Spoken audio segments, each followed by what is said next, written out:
बिस्मिल्लाहिर्रहमानिर्रहीम। अस्सलाम वालेकुम वरहमतुल्लाहि वबरकातुहू।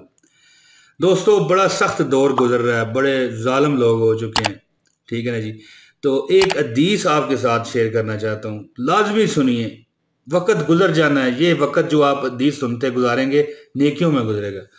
दोस्तों, नबी मुकर्रम हज़रत मोहम्मद सल्लल्लाहु अलैहि वसल्लम ने इरशाद फरमाया है कि लिबास पहनने के बावजूद नंगी औरतें, बेपर्दा औरत जन्नत की खुशबू भी नहीं सूंघ सकती।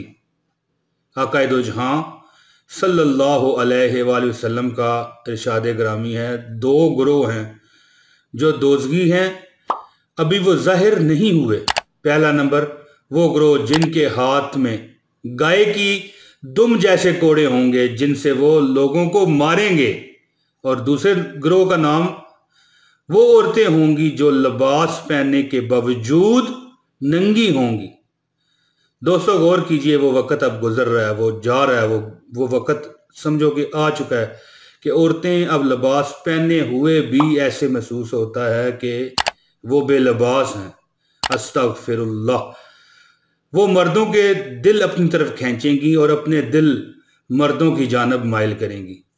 इनके सर यूं खुले होंगे जैसे बुख्ती ऊंटनी की कोहान होती है। इनका जन्नत जाना तो दरकिनार, ये जन्नत की खुशबू भी नहीं सूंघ सकेंगी। हालांकि जन्नत की खुशबू तो मीलों बाहर तक जाती होगी। दोस्तों, ये सही मुस्लिम की हदीस है 2128, मसंद इमाम अहमद में भी ये लिखी है, हदीस 8650, ठीक है जी। और किताब का नाम भी आप देख सकते हैं, औरत का मकाम। दोस्तों, दीन को फैलाना सदका जारिया है। इस वीडियो को शेयर कीजिए दोस्तों के साथ और ख़ुद भी थोड़ा सा गौर कीजिएगा। दोस्तों, अल्लाह पाक आप सबको रहमतों और सलामतियों में रखे, दोनों जहानों में, इंशाअल्लाह ताला। बहुत शुक्रिया जी, इजाज़त दीजिए, जल्द अगली वीडियो में आपसे मुलाकात होगी। अस्सलाम वालेकुम वरहमतुल्लाहि वबरकातुहू।